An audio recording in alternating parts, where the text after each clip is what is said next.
Okay, so now that we have our teacher exemplar created, one of the things we just want to do is just kind of make sure that, well, let me go back. Now that we have our teacher exemplar created, what we're going to do is we're going to stop here and kind of set guides and timelines for teaching the standard using our Passport to Learning page, which is in page 101. So I'll share it with us. Nope, that's not it. So, in thinking about, again, the ideas that they have to answer this question of how and why have icicles changed over time, including the details, conclusion, topic, sentence, and supporting details. What structures do you think will be needed for this particular lesson that you're going to teach in standard?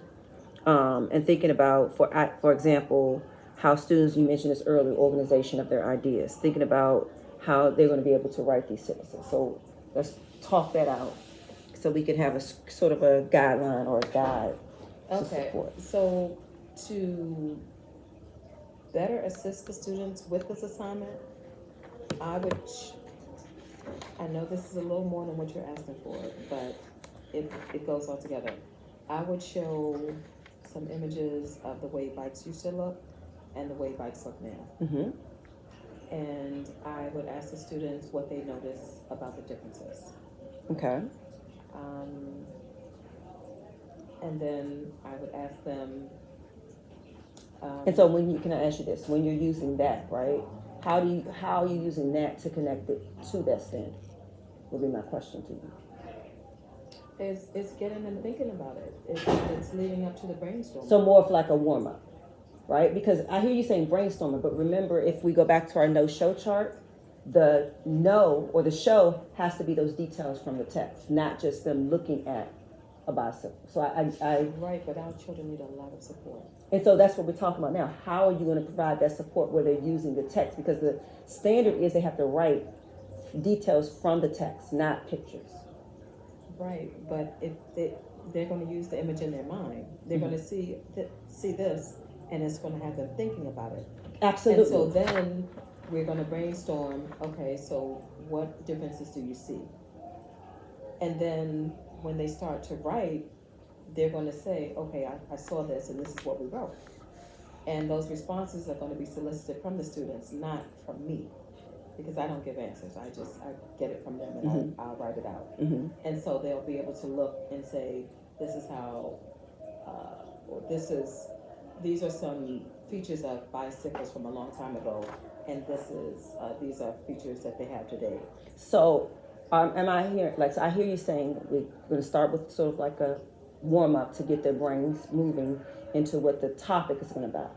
You're going to transition them into the text of pulling those things. So let's talk more closely about what are you going to use, how are you going to get them to pull from that text to translate it on paper is the question. Because remember, this is the standard of writing. So I will set a purpose for reading, tell them why we're reading and what the expectation is. Mm-hmm.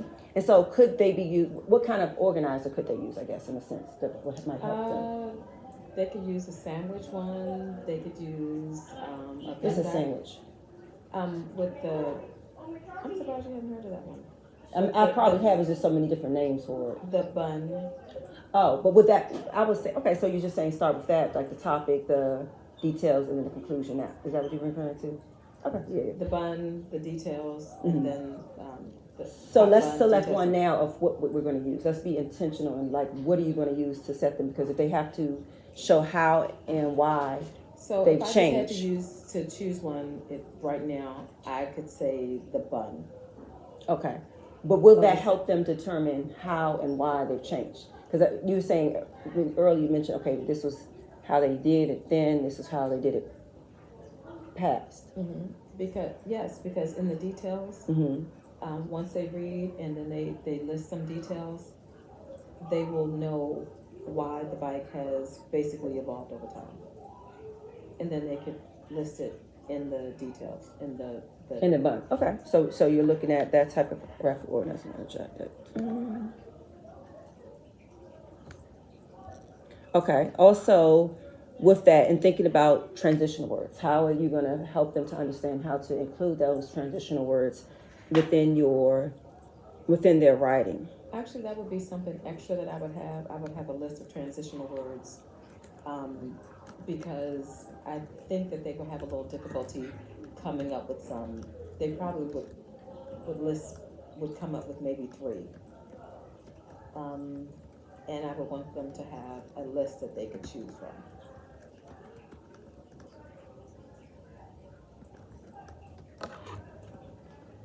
So let me see. So afterwards, then, as a result, which a second grader probably won't say. Afterwards, then. But I want to push our kids to start using that vocabulary. Because they might not say it, but like you said, if you're providing that word bank. Afterwards, then, as a result, later, I mean, those are just some that I think off the top of my head. And which ones do you think they probably already know, then, if that's the case? Afterwards, then, and later. Later. And I would even imagine some of them probably going to say, "Oh, first, then." When you talk about those, order. And first, those, then, right, next, and just in creating that particular bank of transition words to list details. And then in terms of misconceptions, like you've read the article, you've done your exemplar, you've kind of looked at the text. Where do you anticipate kids to have misconceptions while teaching this lesson? And then how do you, within your lesson, anticipate to address those misconceptions? Or plan to address those within the lessons? One student might say, for whatever reason, that bikes didn't always have wheels. Okay.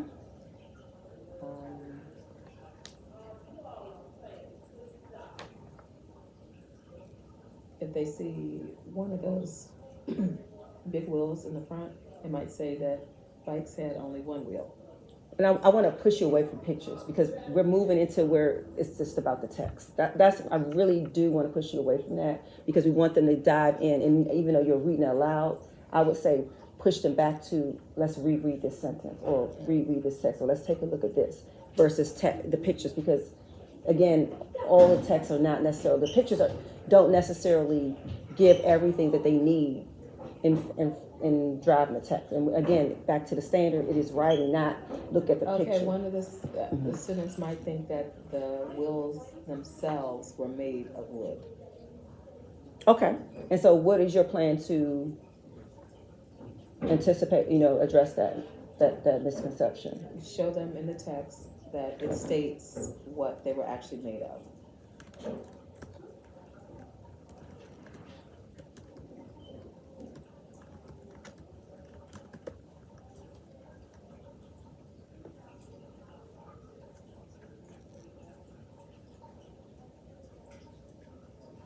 And then lastly, how will you model a skill? So I'll give you an example. With third grade, Mr. Johnson does like a teacher think aloud, where he's like showing them or modeling, like as if he were the student, everything he would say and do with their prompt. And then the kids will kind of go back and say, "Oh, I saw you did this, Mr. Johnson. And then after that you did this. And then after that you did this." So what is your methodology in terms of having, modeling that particular skill for the kids? Well, I actually do a sample paragraph. So that they will see what it looks like to have a topic sentence, details, and a concluding statement.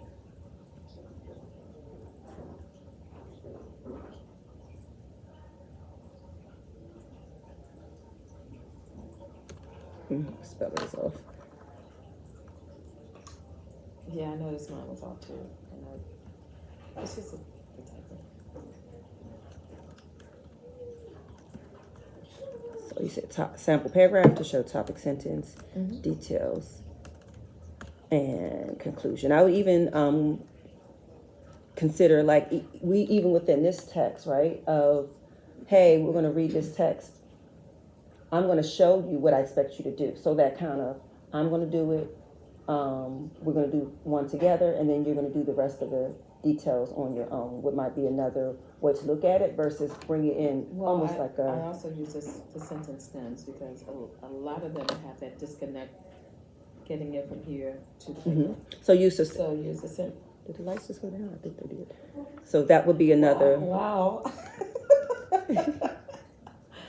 So yes, using the sentence stems to Gotcha. stimulate thoughts.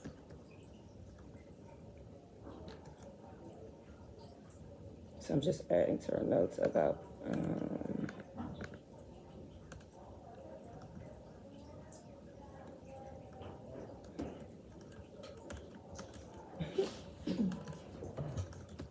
Oh, It was nice that's though.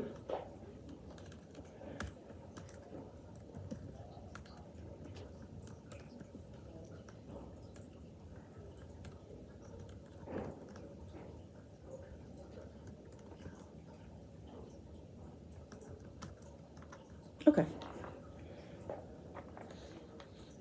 All right. Are there any other? And then I know I heard you say earlier that you intentionally anticipated some misconceptions with a particular group. Jane Layla was one of those, and just making sure you say I had within my lesson 5 minutes to pull these particular kids to really give them more guidance in terms of are you using.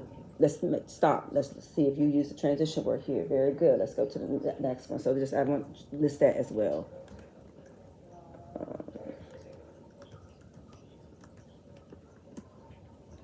All right. So lastly, what can we anticipate of next week of rolling out this lesson? So I'm just wondering what date we have for next week. So tomorrow's the 1st. The 4th is Monday. Monday. Okay. So your closed reading normally starts at 9:30. Am I correct, or is that a different time? Yes, it's about 9:30. Okay, not December 4th. Sometimes it's a little later. A little later. Just a little bit later. Okay. So I'm planning to come Depends at. on how many of them start saying, "I gotta go to the bathroom." So I'll come at 9:30 for the lesson. Okay. So with that being said, we talked about thinking about misconceptions and understanding breaking those. I want to transition us back to our DIBELS data that will help us to push their phonics skills so that when it comes time for them to write this, that it becomes even more smoother, easier for them to develop that spelling within their writing and not be so reliant on, I don't know how to spell, versus I do know that these particular phonemes are created to these graphemes and I can do most of them. Well, actually, the reality is we're going to have even the best performing students make some errors because we have so many tricky words, so many the silent E's and words like knife. But what I noticed yesterday when we were writing, the students who are on level and above actually they sat down and they asked for very little support. But when I looked at their writing, I saw that they had misspelled words. And that's just to be expected though, because we have so many words from different languages and so many unique spellings. I agree that we are going to have some, but what I will push you to say, I'm sorry, I apologize. No, it's okay, but because I know you're probably going to address this, but they were using their phonemic skills to spell. Exactly, and that's what I was going to allude to was that that's what we want them to start, again, hearing the phonemes, mapping the graphemes. And then I will push you to challenge you to say, and I learned this myself in my program, is that actually, I think it's 75% of words are actually decodable. So sometimes we have there's a misconception, and I know I've had it, of like, these words are just so hard to difficult. But if we think about it, they actually are 75%. We're not going to go into it right now, but more words than you realize are actually decodable than we think. So that's just a food for thought with you. But with you saying that they're starting to use that, that's what we want them to push. But we want to make sure that our small group instruction drives them so that they know the exact spelling the exact and some sound. of them it was interesting that some of them just left off the suffix. And so that is that's a focus of just an S. Mm-hmm. So I'm gonna go just something to do when you're speaking, like he loved me instead of saying he loves me. Right. Okay, so what we are looking at now on our screen is our foundational DIBELS tracker, and within here, and I'll reshare with you as well.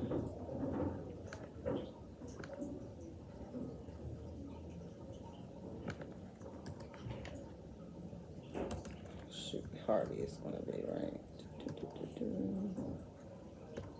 Why does your name not pop up so easily again?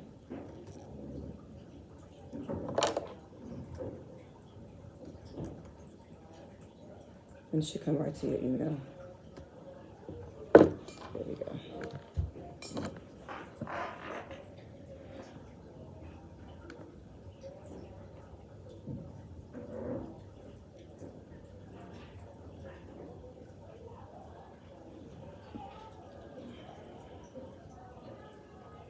So what we're looking at is our progress monitoring data for our students who perform below and well below the benchmark, starting at the beginning of the school year. And so this is actually showing you all of second graders as one group, not separated from homeroom. So if you look at the top, it's just showing you, this is window 1. So each window for our students who are well below is a 2-week window that we assess them in. And so the first week of the window, I say we, the literacy team, we don't assess the kids until the second week of that window, if that makes sense. So for example, this is a 5th week of progress monitoring. Oh, okay. It just came through. Okay.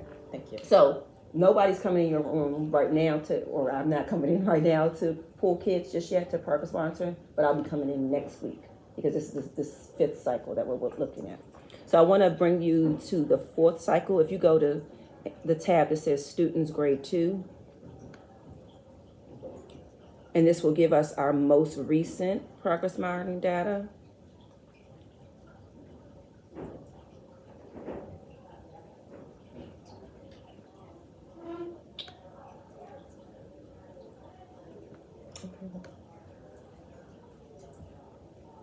And then if you look, to your left, you can see from where.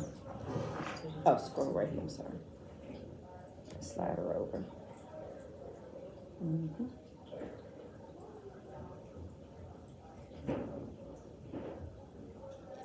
The other one. Mm-hmm. There you go. So you can kind of start to see across. Something hidden that's making it go. I think it's the arrow that maybe. So as you can kind of go and see, let's take a look, like, for example, like Janela was one of those students that, can I close this so we can get a bigger picture?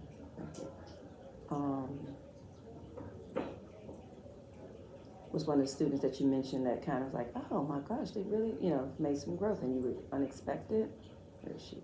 So if you can see, this is her score from the beginning of the year. And so as we scroll over and follow her, I'm just gonna put that arrow there. We can see she started improving gradually. She's up to 9 words, 29 words per minute. Red is just indicating that she's still below that aim line that I mentioned earlier in terms of MOI.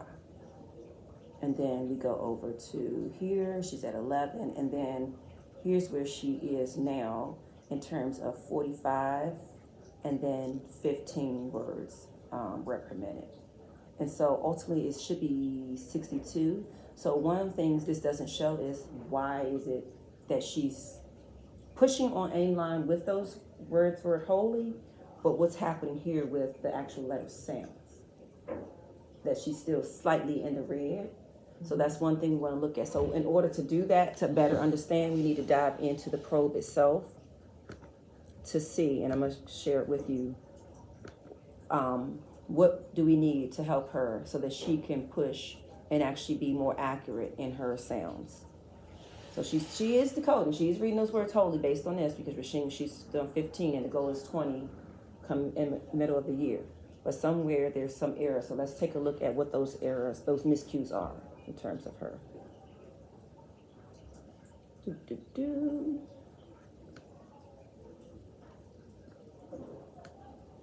I'll reshuffle.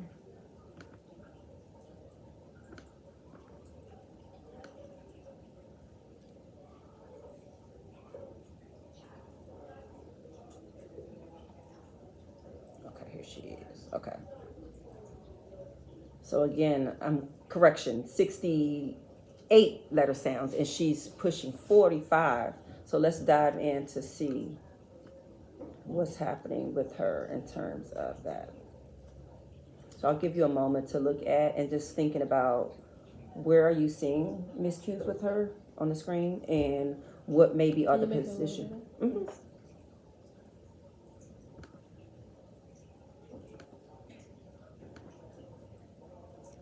How's that? A little more? Okay. Is that good?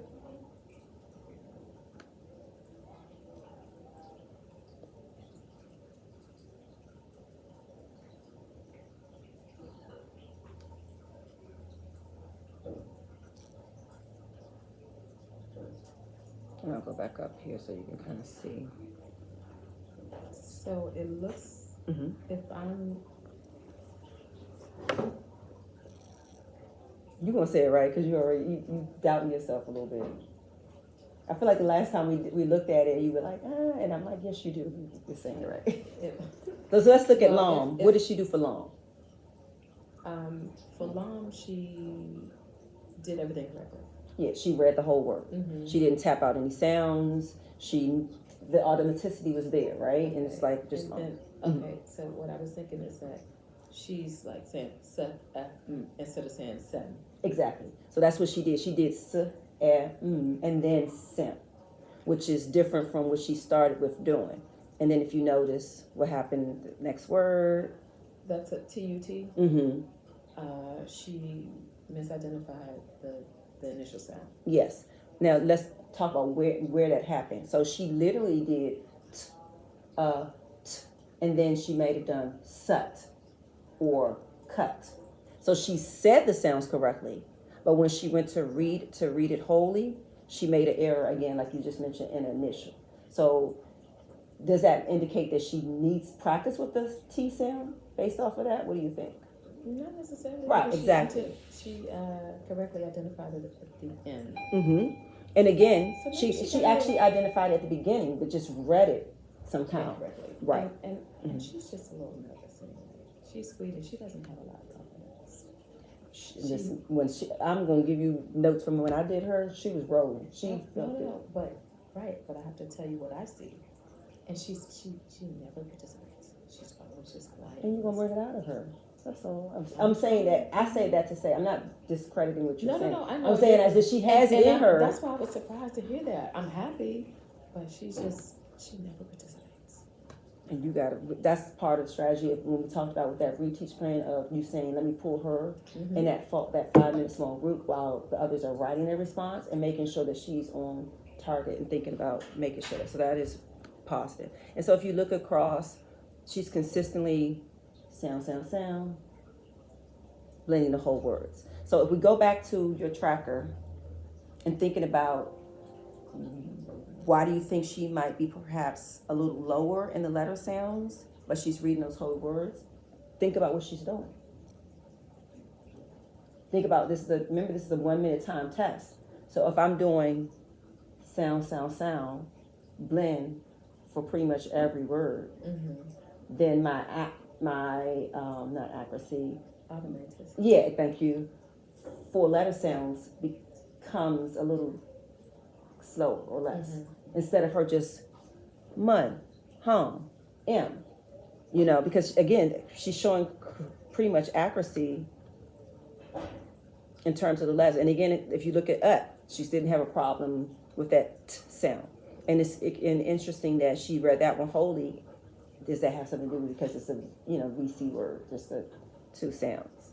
So in terms of her instruction, where do you feel like we need to go in supporting her in small group instruction? So when we do not close reading, but when you're pulling for that phonics group with her, how can we best support her? Blending sounds. And so what are you going to do to help her understand that we need to now just blend these sounds together? What could you do to help her?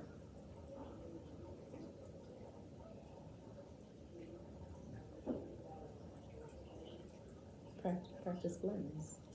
And then just And- literally prompting her like, okay, you know the sounds now. I just want you to say it wholly. You know, if you have trouble, then you go, but whispering that in your So head. would you suggest reviewing individual sounds first and then blending? So with a phonics lesson, you are going to review a skill. With her, it might not necessarily be an isolated letter sound. It might be a vowel team. It might be silent E, whatever it is that she's showing that she needs to quickly review on. If you want to quickly address the T, just to be sure that she really understands it's the T. That's the type of thing you want to do there. Or her, in actuality, her review work needs to be really focusing on looking at like, let me read these words wholly. And then she's showing that she has short vowel. So in terms of her progression, she needs to now be moving into either short vowels with blends, and then ultimately moving into long vowel sounds like silent E as well. Because I mean, she has it. You don't want to keep teaching what she has. So her review would be like, let's take a time and let's read these words wholly. All right, today's lesson now is going to be on, we're going to read some words that has consonant blends at the beginning. And then from there, of course, you're still decoding it, they're still spelling it out, they're still writing, and then they need to, big push is making sure they actually are reading a text, a decodable text with that in it. That's really will help them even more so to get that pattern, get that sound packed within there. So if you go back, I'm going to show you on a tracker. What we're doing is we're making sure that we are keeping notes where we're moving with our kids. This is like a house shop, so that when we talk about MTSS, when we talk about even parent conferencing, when we talk about all those things, report cards, this is a source to use to keep track, keeping those notes and seeing where the student has been and where the student is going, and what we're doing to support that that particular student. So if I can, Who's Anna? Anastasia, Anya. Oh, okay. I saw her ANYA. Oh wow. So here is where the next expectation for you is to record what's happening with the student and where you're going. So these are basically the questions that I just guided you with. Where are they in the aim line? What are the miscues? Let me go in a little deeper because I know your stuff.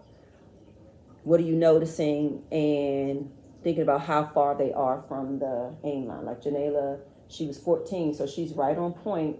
By January, we know she's gonna hit those 20 words per minute, but we want to talk about why we did talk about why her letter sounds was been low. It's not that she doesn't have them, it's that she's da da da da. Then instead of just read, and that will increase her letter sound automaticity very much so. Books I can send home for her? Huh? You have any books I can send home for Janelle? Yeah, and so that I want to. So in just terms of her, once you go through, you'll see here that I looked at the third cycle, I want to say, and I started to jot down next steps and things to do. And so your next steps are to make sure you're going through your students who are performed in the well below. She got stuck, and to just write down what's happening with those students and how you're moving forward with them. Okay. And then but on Monday you're coming for the Close reading. okay. So for example, the last cycle, let's see if I can go to Janela right here. So for Janela, we've talked when her last cycle, not the one we just looked at, right? Come on, thing. It shows that she was below the aim line. She was halfway to the middle of the goal. She reads sound by sound and blends. So I mentioned she knows numerous practice, was reading words as a whole. A strategy for her was using word change. changing sound position within a chain, and using decodable text daily. And so what you're looking at now is following this for each of your students, and then being able to group them so that when you do that phonics lesson with them in small group, that you're really hitting the focus of what they particularly need. And we'll come back to like actually planning out and making sure you feel comfortable with all those components within the small group decoding. Phonics. You're expecting them to start writing on Monday Writing what? for The close reading. Mm-hmm. So this is just for the phonics piece, right? That you dissecting and continue to analyze your data. So just like I did with Janela, you're going to kind of go and do with the rest of your kids, and you're taking your notes within this tracker. No. What I'm asking is. So you want to go back to close reading? Mm-hmm. Okay, for close reading, I'm expecting to see the lesson that you're going to teach with the standard we just talked about. Right, but my question is, you're expecting them to start writing on Monday? What do you mean by writing? Like, yeah, the standard is writing. So yeah, I'm expecting to see them writing. Part of that meaning gathering their thoughts and their ideas. It might be a 2-day that you're doing the lesson, right? So day 1 might be that I'm reading wholly and then going in and gathering. But yeah, I'm expecting to see in a whole entire comprehension lesson for them. Like with those, I do, we do, you do, you talked about, I'm gonna practice this example, then you guys are gonna do something in terms of pulling details. So if maybe Monday might be just solely focusing on pulling details, that's fine. Okay, it's 9:30, I'm gonna miss Who's your class? All right, and she has another class. Okay. I'll walk with together so you can kind of get your self together. I'll grab them for you. So you get yourself in your own setup. Okay. Yeah, they don't have. Now you go to your room. You get yourself together. And I'll put them and you can sit down.